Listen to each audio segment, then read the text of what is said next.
Well, what's up gamers? I'm here today with a quick video on this. It's the brand new KIWI Design G4 Pro and Max controller grips. And I'm here to tell you from experience, these things are awesome, so make sure you check the sale in the description below. As we dive in, if you find this review helpful, please like and subscribe. I would love your support. But without further ado, let's jump right into it. Now, I have been using some KIWI Design grips for, I don't know, like 6 or 7 months now, and I can't imagine going back. In fact, with my 3S, I don't have grips on these, and every time I play the 3S, I'm like, man, I wish I had grips on these.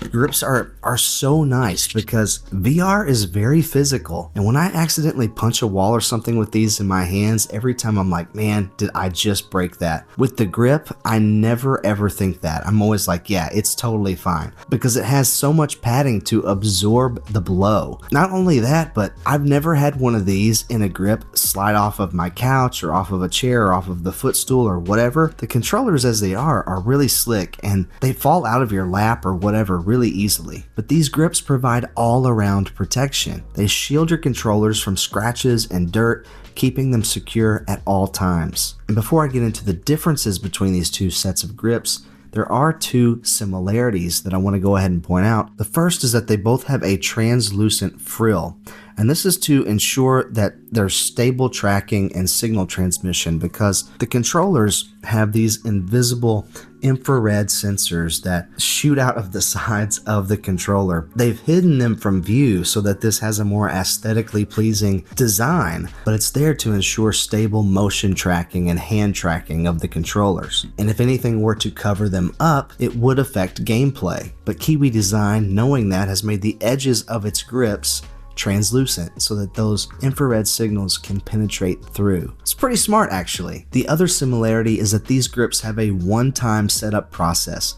You put these on your controller and you never have to take them off again. And that's because they both have a battery door built into the grip. So even when you change your batteries out, you don't have to worry about taking these on and off. It's a fantastic design that they had in their older grip that I've really appreciated over the last few months. But now I'm going to put one of these on each of my controllers here, and we're going to check out the differences. So in order to install these, you are going to have to remove the battery cover by pressing the little button there on the edge and taking this off. You will not need this battery cover while you have the grip on. Also, in the case of the G4 Max, it comes with a wrist strap. So you will not need the wrist strap provided by Meta, which means you can slide that out and leave that part off as well. And another thing you might have to set up is that there are going to be these black straps inside the battery compartment. It looks like this. There's a couple of extra ones in the box in case they break, but it should already have one installed. And so when you go to put your controller in, you're going to first remove the battery,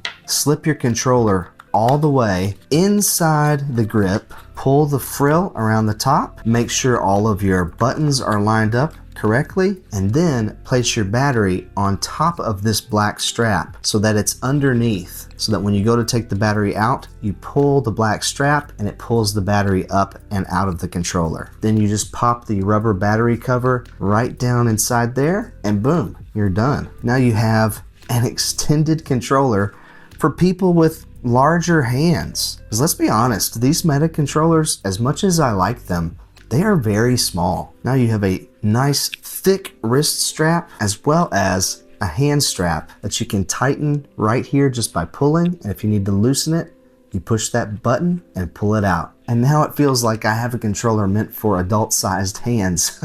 Now the G4 Pro grip is a little bit different.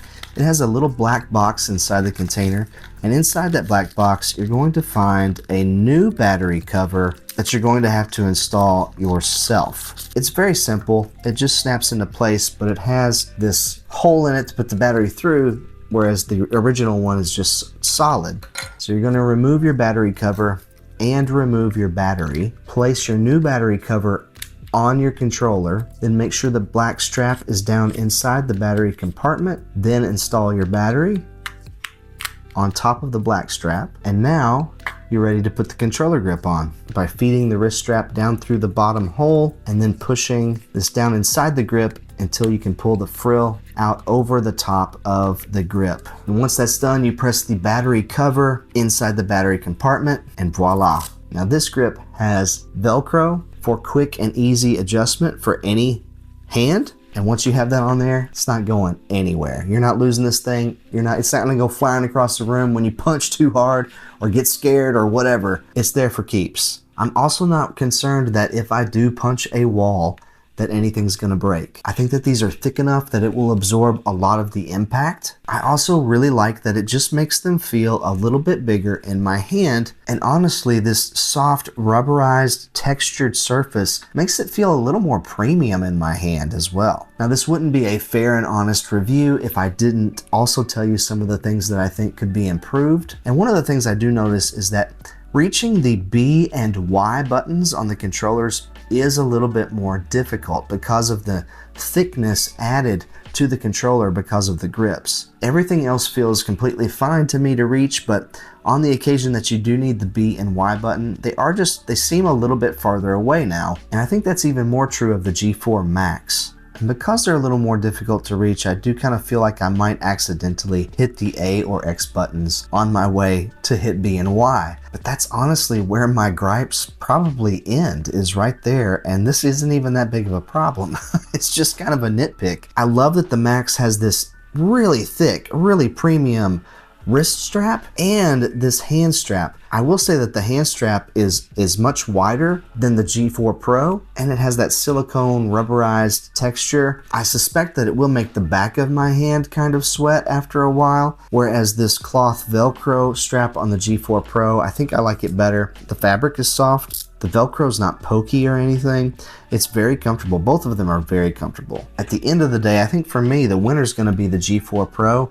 It just adjusts so quickly with that Velcro, and it gives the controller the protection it needs, while at the same time making it a little bit bigger for adult-sized hands. But this Max version, if you just need a premium wrist strap or you have extra large hands, this is definitely the way to go for maximum comfort. But at the end of the day, like I said, I've been using the last gen version of these for 6 or 7 months. Cannot recommend them enough. So a huge thanks to KIWI Design for sending these over for this review today. In spite of their kindness, they are not seeing this review beforehand, and no money exchanged hands. However, they did ask me to let you know that they do have a sale going on Amazon this week on both sets of grips. Check the links in the description for that. Be sure to like and subscribe for more VR gaming and retro gaming and all kinds of gaming. I hope your next gaming session is wonderful. Stay kind and encouraging out there, and I'll catch you on the flippity flip.